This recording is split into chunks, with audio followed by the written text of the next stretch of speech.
Dan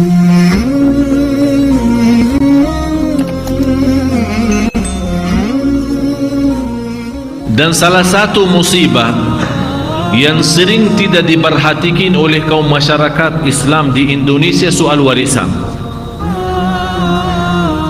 Orang tuanya sudah meninggal, tinggalkan warisan, tanah, rumah, apa yang lain-lain.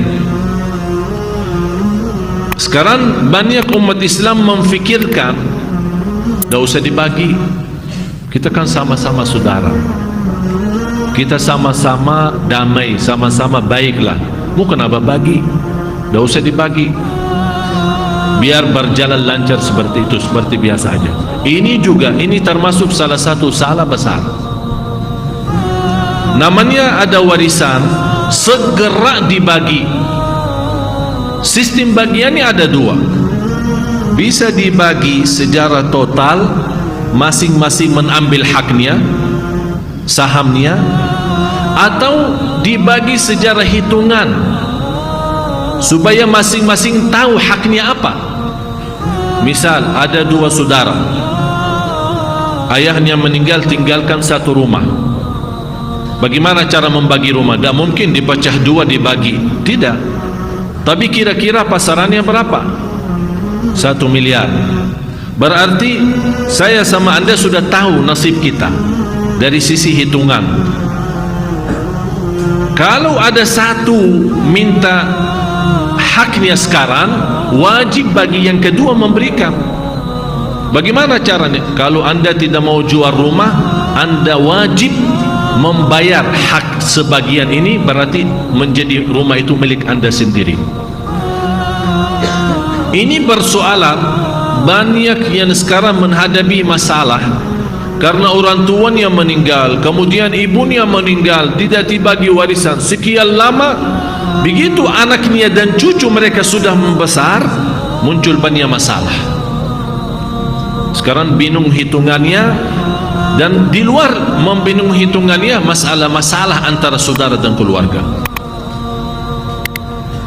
Sampai sekarang kita melihat ada banyak keluarga yang kita datangi untuk mendamaikan antara mereka, tidak bisa-bisa.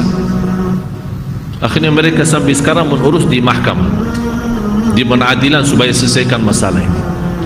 Inilah akibat kita melanggar sistem Islam, melanggar sistem Allah.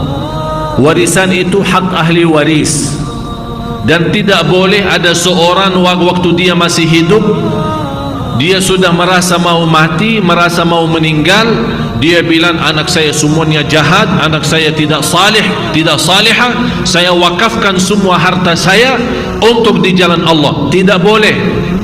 Biar dia meninggal dunia, tidak boleh menjalankan wasiatnya. Karena di sini ada menzalimi hak ahli waris. Jadi harus kita berfikir baik-baik. Orang yang pun, apalagi yang bertanggung jawab soal warisan, itu amanat yang paling berat.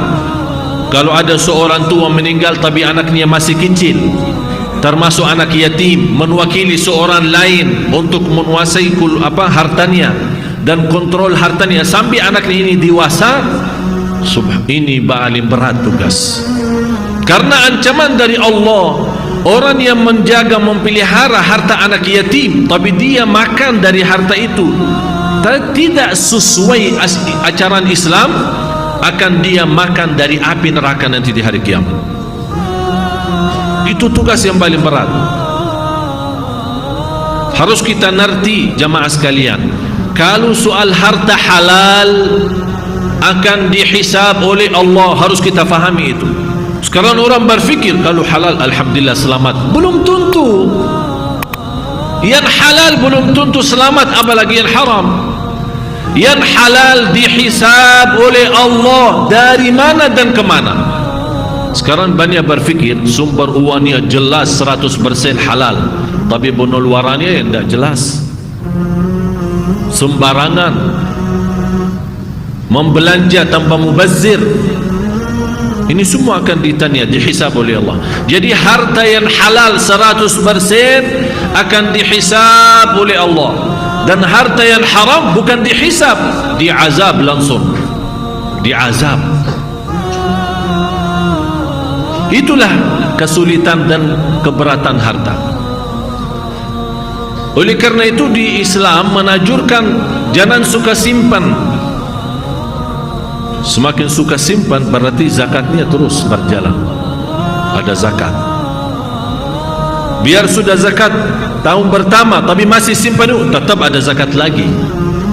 Sampai akhir hayat masih ada zakat.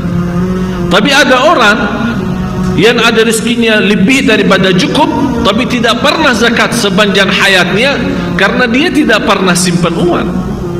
Ada yang buat makan ya makan, yang buat bagi-bagi, yang buat rumah-rumah, ya udah selesai habis.